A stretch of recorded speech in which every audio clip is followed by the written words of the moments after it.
But first, a new comet has entered our solar system, and this happened in the month of July. It's no new news, but it's the Interstellar, which means it came from outside our solar system. It's also called 3I Atlas. That's what it's been named by humans. It's confusing scientists across the world. Its tail flipped direction, releasing strange gases, and some say it may even be controlled. Others say that wild speculation, this is a rare scientific moment and every space agency is watching. Let's first take a look at what makes 3I Atlas so unusual, and then we'll go across to our experts this morning to decode this entire phenomena and the story that's unfolding by the day. First up, here's a report.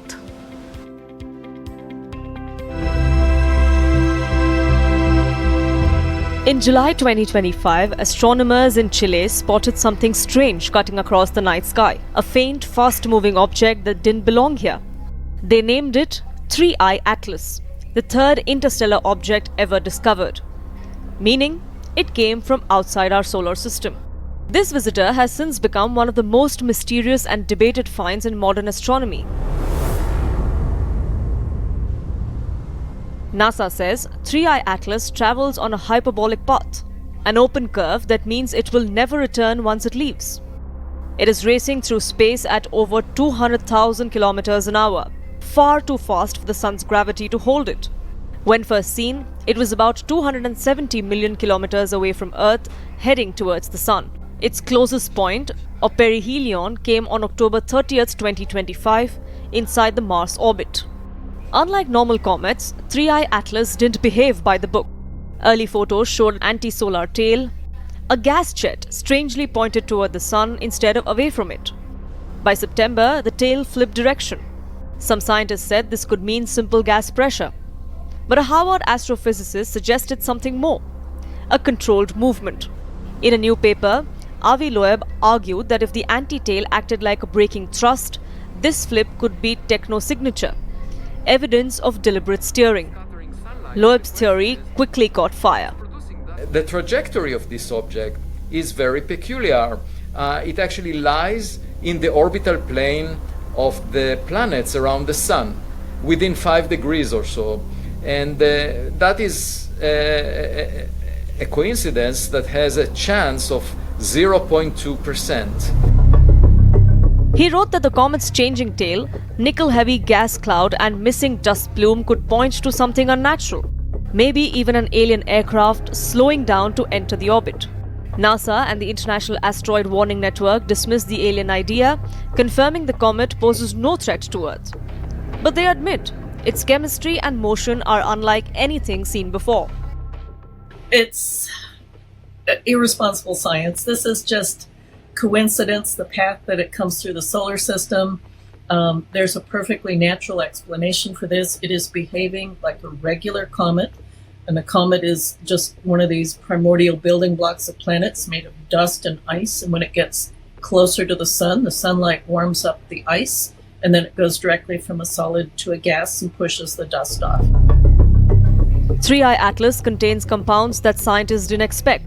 Traces of nickel vapor were detected when it was still nearly 4 times farther from the sun than Earth, too cold for metals to vaporize. It also shows very little water, high carbon dioxide, and an unusual nickel to iron ratio, similar only to industrially produced nickel alloys. Even its light behaves oddly. It's bluer than the sun and shows extreme negative polarization, a rare optical signature no other comet has displayed. NASA's Hubble telescope and ESA's Mars orbiters, ExoMars and Mars Express, have been tracking the comet. When it passed near Mars in early October, ESA's cameras captured the faint halo, or coma, but saw no visible tail. That alone surprised scientists because after losing nearly 13% of its mass, 3I Atlas still didn't show the bright tail most comets form when heated. ESA's Jupiter Icy Moons Explorer, or JUICE, is now watching it too, hoping to send back data by early 2026. While scientists studied, the internet exploded. An alleged NASA leak showed a photo claiming to reveal a structured craft. Japanese astronomers posted their own breathtaking view. Neither have been verified. Social media added to the noise. Some even claim the comet sent a mysterious signal to Earth. NASA has confirmed none of these claims. Then came a surprise twist when Kim Kardashian tweeted, "What's the tea on 3I Atlas?" NASA's acting administrator replied, "No aliens, no threat." That single post got fast attention. Avi Loeb joked that if Kardashian wanted in, she was welcome on his research team. He says scientists should be curious, not dismissive, until all data is analyzed. Soon after, Elon Musk joined the conversation on the Joe Rogan podcast. He laughed off the alien theory, but admitted that the comet's odd glow and path are worth studying. He also declared on record that he would never commit suicide, joking about conspiracy theories tied to alien secrets. The comet's blue shine and unpredictable acceleration continue to fuel both memes and genuine scientific papers. Behind all the noise, scientists agree on one thing. 3I Atlas is a gift of data. It might be older than our solar system, maybe 7 billion years old, carrying chemical fingerprints from other star systems. Its study could reveal how planets and comets form across the galaxy and whether life's building blocks travel between stars. As of now, 3I Atlas is drifting away, visible before dawn through telescopes till year's end. All right, so there's lots to talk about, lots to decode, and for that we're going to go across to the country's top space experts, two of whom are joining us this morning on the Breakfast Club. First up, we're being joined by Professor Yashwant Gupta, Director of the National Centre for Radio Astrophysics in Pune, and Dr. Amitabh Ghosh, our second guest this morning, planetary scientist who worked on NASA's Mars rover mission. Good morning to the both of you. Thank you for taking out the time. Mr. Yashwant, I want to first begin with you. Professor, tell us, what do we make of this phenomena we've witnessed? Everyone's got talking about how this has come from outside of our solar system. 3I Atlas is the conversation worldwide. Tell us, what exactly is it and why we're looking at such an intense conversation around its movement? Yes, so as you said, it is a comet that is visiting our solar system. And there are, hundreds of comets that come around and make a journey around the sun and then go back.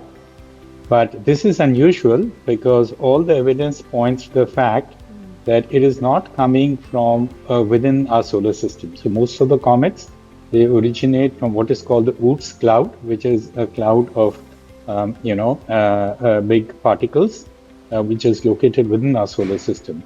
But this one has all the evidence that it has originated and come into our solar system from outside, from another stellar system. And so it is what is called an interstellar comet as compared to a comet from within our solar system. And that is very rare. It is, I think, the only third such detection of an object which behaves like a comet but is originating from outside our solar system and is making a passage to our solar system. So that is what makes it unusual. Professor Yashwant, it's a third such object that's come from outside of our solar system. That is something that everyone knows is a fact by now, but it's also very unique from the other two objects in the past. We'll talk about that, go across to Dr. Amitabh in just a bit, but Professor Yashwant, tell us, how do we know, for anyone who's watching this, has not read too much about the object, its movement so far, what really is leading to this kind of a layered conversation? How do we know that this comet came from outside of our solar system?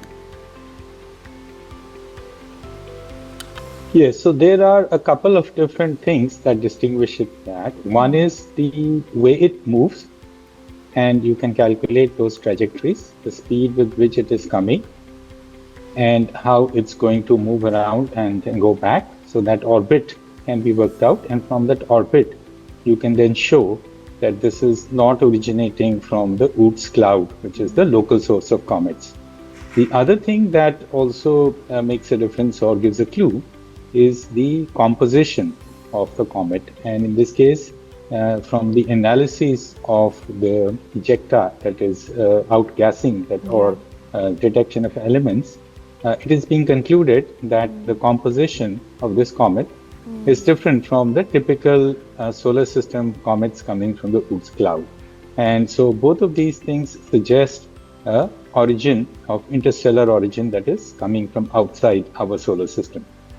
Okay, let's decode that a little bit. Dr. Amitabh, nickel vapor, it's a simple term that all of us who are trying to, go to different articles to understand this spotting are looking at nickel vapor and how this one chemical composition was found in the gases around the interstellar comet 3I Atlas. Tell us about nickel vapor, and was it also witnessed in the previous two objects, interstellar comets? Because it is coming from outside the solar system, it will have different compositions. So that is not very surprising. The reason you're doing this story is because of the extraterrestrial angle. So what doesn't really add up, and what these scientists are saying, it's not a peer-reviewed paper. Means it's not reviewed by other scientists. So it's just like a news release. So why you're so interested is because you think it's a spacecraft, and why it cannot be a spacecraft. Let's just put it in perspective. Let's assume that there are like two green men in that spacecraft headed towards Earth, right? That's what everybody is thinking right now. So here is the problem with that hypothesis. On Earth, Earth is 4,500 million years old. Humans appeared around 0.1 million years, 0.2 million years ago. So most of it takes that much time for intelligent life to develop. And if you think of intelligent or a technologically capable civilization, that is just 50 or 100 years ago, we did not have the capability of spaceflight. So assume that somebody far away in some other stellar system, some other solar system far away, developed life, then developed technologically capable civilization who could build spacecrafts, and then how far did they have to travel? So the nearest star, it would take 80,000 years for us to travel. So the man-made object Voyager, which was launched 50 years ago, has traveled just one light day. So you have to travel 4 light years to Alpha Centauri. So this has to come far beyond. So these aliens evolved in this faraway star, traveled more than 80,000, maybe, I don't know, 200,000, maybe a million years to travel to Earth. So it's very, very unlikely. So you're saying logic defies, Dr. Amitabh, logic defies the alien theory.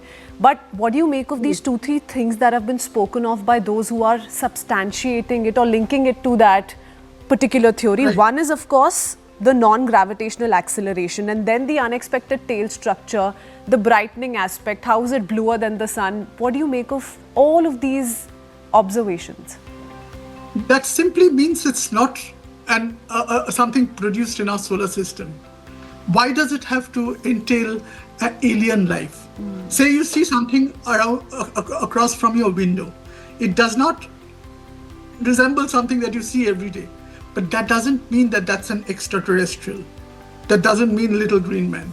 So that is where the extended logic breaks down. So you're saying there could be so much outside of our solar system that we've not been able to study enough, and this could be one such case where we don't know too much beyond a point, and we've not had the exposure to an interstellar comet like this, and that's all. That's where we put a full stop, Dr. Amitabh?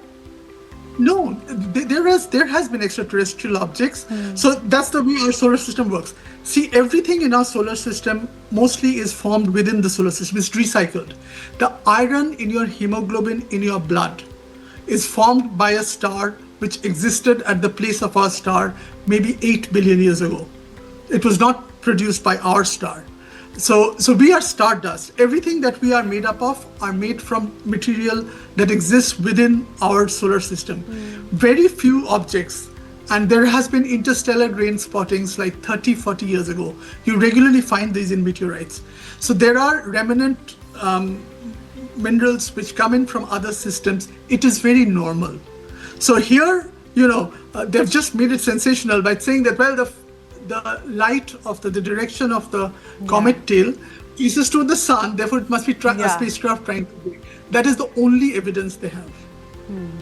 But it is a evidence which comes with a lot of question marks. So why is that happening? No?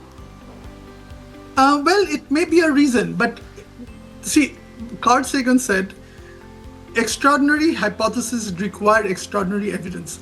If you want to prove that life is out there, you have to be. This is it can have many explanations. You just jump and say, the big well, question that comes to my mind is, will we have any better answers, let's say towards the end of this year, so mid-December to end of December? A lot of scientists are really banking on that one window to provide these answers. Dr. Amitabh, stay on with us. Professor Yashwant, what are your thoughts here? All of this conversation around a possible spaceship and alien manned spacecraft or engine first started with the Harvard's astrophysicist Avi Loeb. He said this could be a controlled movement, maybe alien technology. How likely is that, and what are your views there?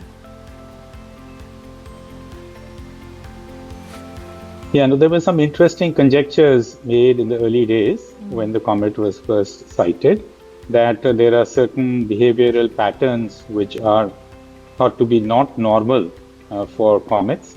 But I think all the evidence that has accumulated since then, including many different kinds of observations that have been done, and its trajectory that is now being well defined and characterized, it shows no evidence of any kind of a controlled motion controlled by any sort of intelligent being, so to speak, which is what the conjecture was.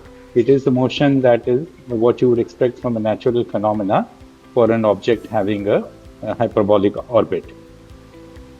Okay, and Professor Yashwant, to zoom out a little bit, why do these kind of interstellar visitors excite scientists so much? What is in it for the space community, for the scientists going forward?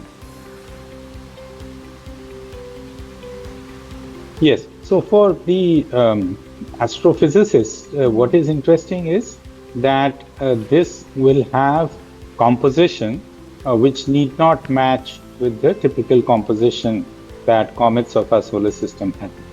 And therefore, you are getting a sample of the environment of some distant system from some other stellar system from where it has escaped. And therefore, it is then telling you some additional information about what kind of compositions are available in these systems. Are they very much different from what we see in our own stellar system, that is in the sun and its environment, or are they very similar? So these are very interesting questions because this quest for understanding what is the kind of sort of elements and the kind of composition of objects in other stellar systems is of immense curiosity and something that is not very easy to understand. So if an object from a distant system comes so close by and one is able to study its composition, then that provides lots of valuable information. So that's why there is a lot of excitement in the astrophysics community from the point of view of just the actual understanding of the astrophysics as compared to the hype about whether it is a controlled, it's a sort of a not a natural comet, but object that is controlled artificially by some other being. So I think once you leave that apart, there is a significant interest in the astrophysics community to understand the basic properties of such objects. As we speak, there's not just interest in the astrophysics community, there's so much interest worldwide. I mean, you have Kim Kardashian, for instance, in the middle of this conversation, so lots is happening.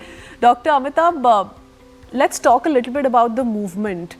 There's also another set of speculations that stood triggered by the fact that how is it that Earth could not view 3I Atlas at the time that it was closest to the sun? How is it so coincidental that the Earth was positioned bang opposite? Its viewing was blocked essentially by the sun at a time that it was crossing the other planets, for instance. How do you read that one observation? It's actually not a question at all. 50% of the time, even Mars is going around the sun, right? You cannot see it on the other side of the sun. All planets go on the other side of the sun. So a portion of the time, a significant portion of the time, it will be behind the sun.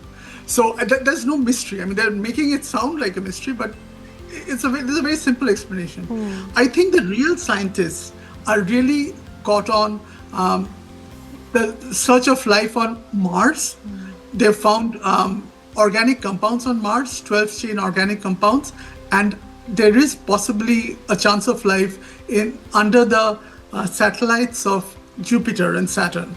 So there is oceans below the crust of these satellites, bigger than the Pacific Ocean. And the thought is probably there may be present life in those. So these are the real questions that scientists are excited by. I think proper scientists, this is not even a scientific paper in a peer-reviewed journal, so I don't think they're paying attention to this. Okay, we have an official reaction from Anna Paulina. So this one needs to be taken seriously. I do want your pointed comment on this, Dr. Amitabh. Says just had a conversation with NASA regarding 3I Atlas. As soon as the government reopens, they'll be releasing images or data. Unfortunately, due to bureaucratic reasons, they cannot until then. Then she mentioned Dr. Avi Loeb and said he was correct in his early analysis of the abnormal tail. So that's another official admission that's been made. NASA has also noted this. I'm sure this will be one of the many interstellar objects that we will be able to track now that technology has advanced. So you also began by admitting to the fact that these are some of the observations that have drawn everyone's interest. When can we finally put a full stop? And I'm going to put this to you again, Dr. Amitabh, full stop to all of these speculations. Is there still chance that one needs to watch out for some of these signs which are very abnormal in nature, or so far not quite seen or heard of? No. So you would probably have an answer by the time observations are in, which is probably end of this year. Abnormal tail maps to the object being not part of the solar system. It's coming from a different place. Normal tail does not automatically mean that there is an alien driving a spaceship. So that is where what I'm meaning to ask is, are you completely ruling out that possibility? Absolutely. The reason is what I'm saying. If this alien spacecraft has to come from maybe, I don't know, 200,000 light years, 200 light years away, and then that has to be, this life form took maybe 4,500 years to form. So what is the possibility that something evolved so far away, drove so far to meet us? Why did they come? And if they did come, why did they not come to Earth to meet humans? And how did they know humans were there? So nothing makes sense. The timelines don't say. See, humans are trapped because we don't have the capability of space travel in the universe. We can travel, and so these spacecraft also, if the aliens are the spacecraft, it would also travel very slowly, and it would take lakhs of years to reach the solar system. How would they even survive fuel, for example, and food? No. Okay. So it's very easy to come and sprout these theories, but very hard to go into the details. Okay, spoken like a true scientist. Okay, Dr. Amitabh, I'll come back to you in just a bit. Professor Yashwant, we were talking about how the interstellar comet is said to be older than our solar system. Many are putting a number to that, a figure to that, 7 billion years, so on and so forth. Dr. Amitabh also came in with his own analysis. How do you figure that out? How do you know what or how old this interstellar comet could be? How do you really decode the age part of it? So that all comes from analysis of the elements that are being detected, which, when the sun, the heat vaporizes the material in the body of the comet, then you can actually detect those elements by observation from the Earth. And then you can infer based on those composition that what kind of composition is this? Is this composition the kind of composition that would be present in the universe or in stars which are much older than the sun? That means more primitive as compared to the to our sun. And therefore there is a way of inferring this from the chemical analysis of the elements that are detected. Dr. Amitabh, a lot is being spoken about the movement of the interstellar comet as well, and how it has been very different from the previous two objects that entered from outside of our solar system. So if you were to just draw a diagram, the position that the other two had taken previously was, from top, and then there would be a possible U-turn. And I'm just trying to simplify it for everyone watching this. Contrary to what has been witnessed here in the case of 3I Atlas, how do you put that together and read into its movement trajectory? The trajectory is what establishes it came from outside the solar system. So it's a trajectory that it will never come back, like Halley's Comet. Halley's Comet comes back around the sun every 75 years or so, right? This is going to just go between Mars and Earth, and then it's going to leave the solar system. So that is what establishes that it is actually an extraterrestrial comet. So there is no other, it just adds to the extraterrestrial hypothesis that, it is coming from outside our solar system. But it again does not add to that there were actually human, like little green men sitting there driving a spacecraft. A few experts have also spoken of how none of the possibilities can be ruled out, at least at this point in time, including the possibility of the comet hitting a part of the Earth, which even Elon Musk said if that were to happen, it would mean destruction of, let's say, an entire continent. How do you read into those notings? So that is really easy actually to map the trajectory. So say you have a car driving and you take pictures at various time points. So you know the trajectory of the car. As you know, it's going in a certain direction at a certain speed. So here also you have multiple telescopes taking picture of the comet at certain points, and from that you can predict in the future it is not going to hit Earth. So that part is pretty solid. I mean, that cannot be, so we have a office of, near Earth asteroids. They track asteroids which are coming very close to Earth.